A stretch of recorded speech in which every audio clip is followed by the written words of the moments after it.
ഈരാറ്റുപേട്ട നഗരസഭയുടെ നേതൃത്വത്തിൽ നടപ്പിലാക്കുന്ന ജീബിൻ വിതരണ പ്രോഗ്രാമിന് തുടക്കമായി.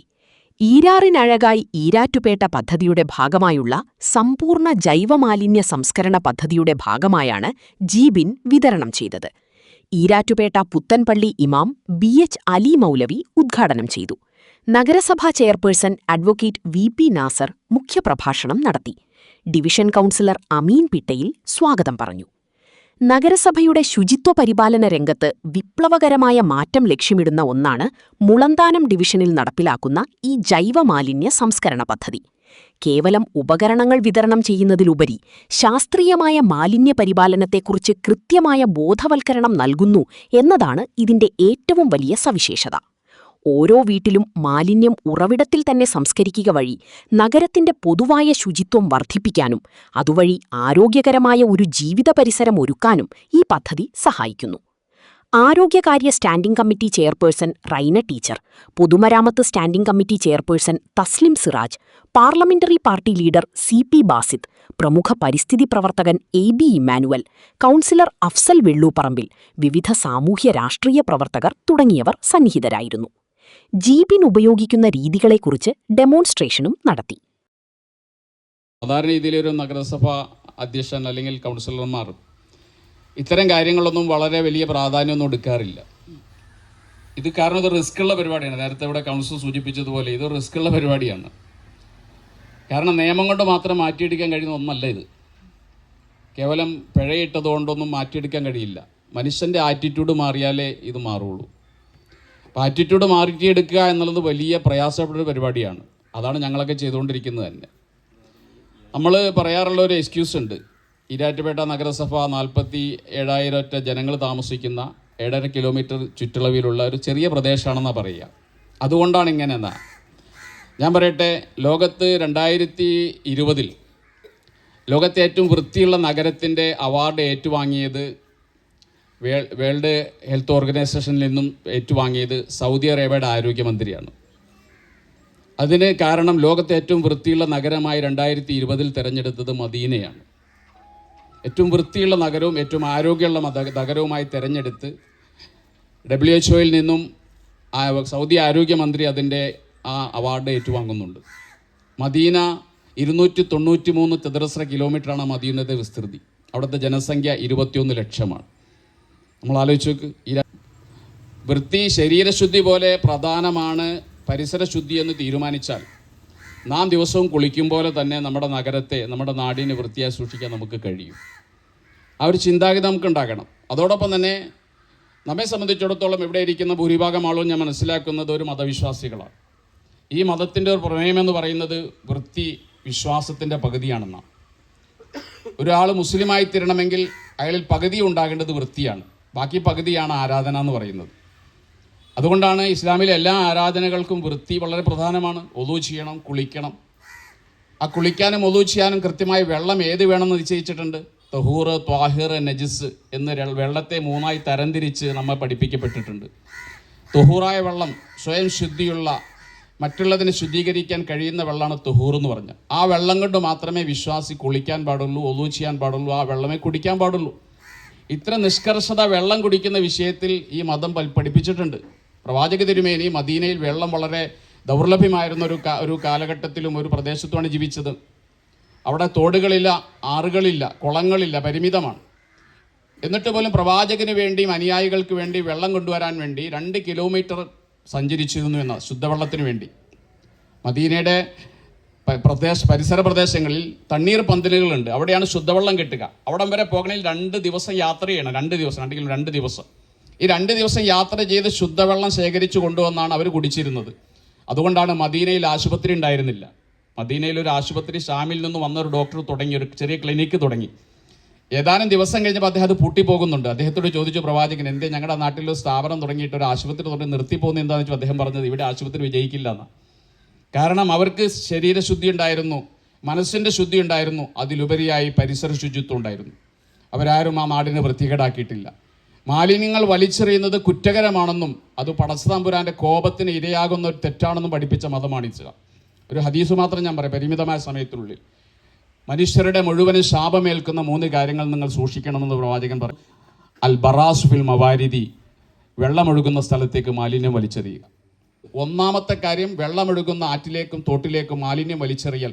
അലൈഹി ലാനത്തുല്ലാഹി വൽ മലായിക്കത്തി വന്നാസി അജ്മൈൻ, അവനെ അള്ളാഹു ശപിക്കും, അവനെ മാലാകമാര് ശപിക്കും, അവനെ മുഴുവൻ മനുഷ്യർ ശപിക്കും. നമ്മൾ ആലോചിച്ച് നോക്ക്.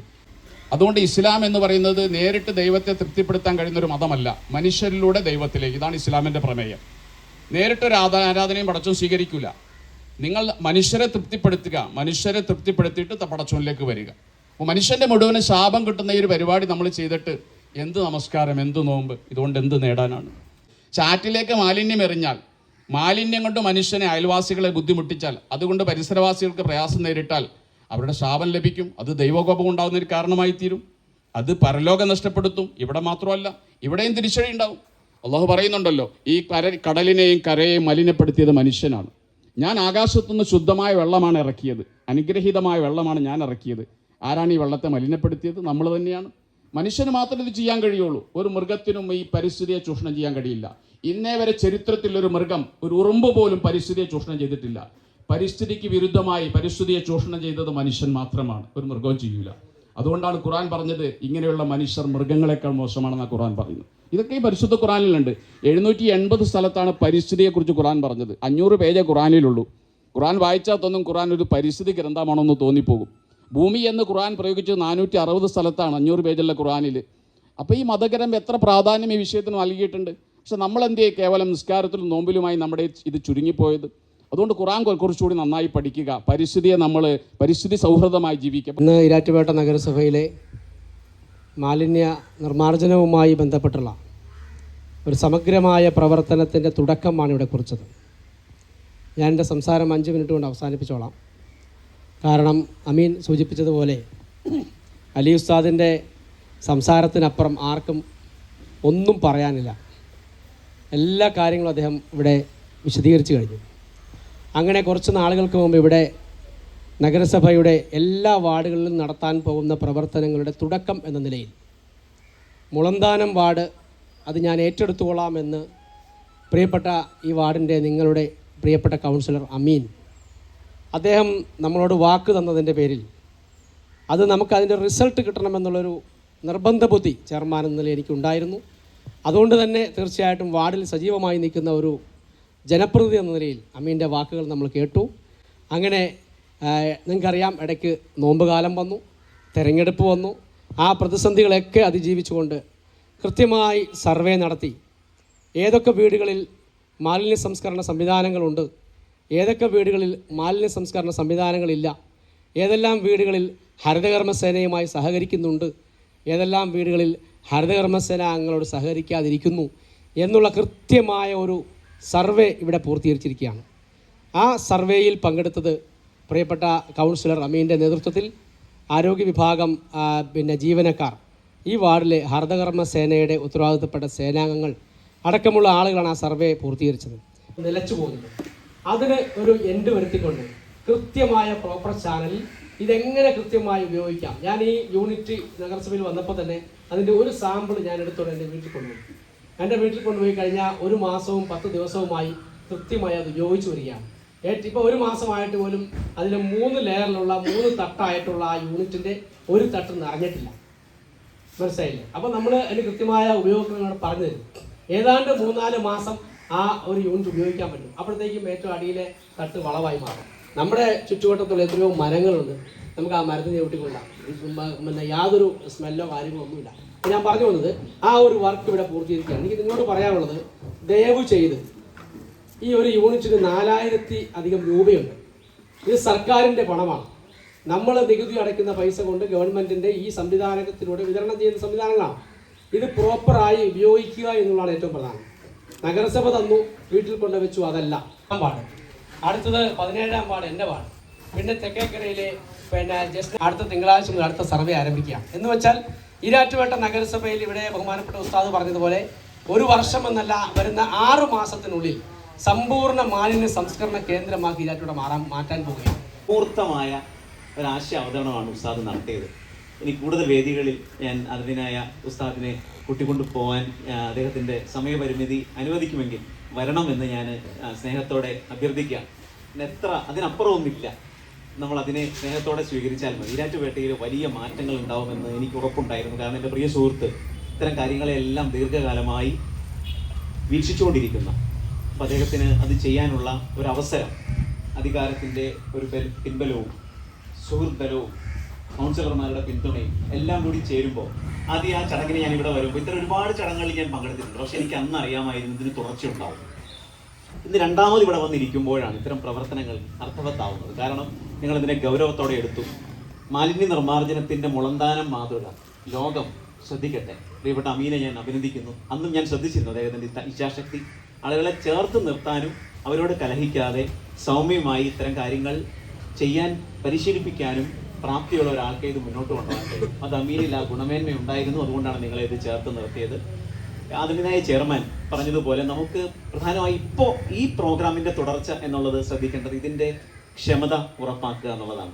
ഒരു ഉപകരണം പോലും, അതതിൻ്റെ തുകയെക്കുറിച്ച് അദ്ദേഹം പറഞ്ഞു, അതിൻ്റെ പ്രാധാന്യത്തെക്കുറിച്ച് പറഞ്ഞു. ഒരെണ്ണം പോലും വെറുതെ ഇരിക്കാൻ പാടില്ല. അതിനെ അതിൻ്റെ പൂർണ്ണതയിൽ ക്ഷമതയിൽ ഉപയോഗിക്കുക. അപ്പോൾ അതിന് പരിഹാരം ഉണ്ടാവും.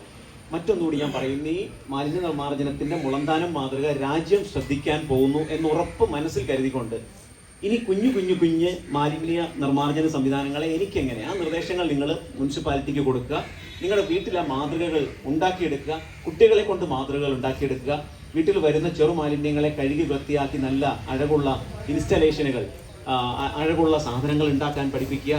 കൂടുകളാണെങ്കിൽ പോലും കഴുകി വൃത്തിയാക്കി മടക്കി സംരക്ഷിക്കുന്നത് എങ്ങനെ, അത് പൊതു സമൂഹത്തെ അറിയിക്കുക.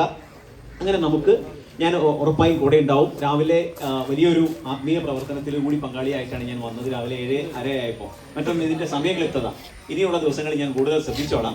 സാധാരണ പൊതുപരിപാടികളിൽ നമുക്കൊരു 7:30 പറഞ്ഞാൽ 8 മണിക്ക് എത്തിയാൽ മതി. പക്ഷേ പ്രിയപ്പെട്ട ചെയർമാൻ, അതൊരു വലിയ ക്വാളിറ്റിയാണ്, സമയക്ലിപ്തത. അപ്പോൾ അതുകൊണ്ട് ഇതെല്ലാം ഈരാറ്റുപേട്ടയിൽ വലിയൊരു മാതൃകയായി മാറട്ടെ. ഞാൻ അധിക പ്രസംഗം നടത്തുന്നില്ല. ഉസ്താദിന്റെ പ്രസംഗം നിങ്ങൾ ഒരിക്കൽ കൂടി ഓർത്താൽ മാത്രം മതി എന്ന് പറഞ്ഞുകൊണ്ട് ഈ പരിപാടിക്ക് എല്ലാവിധ ആശംസകളും നേർന്നുകൊണ്ട്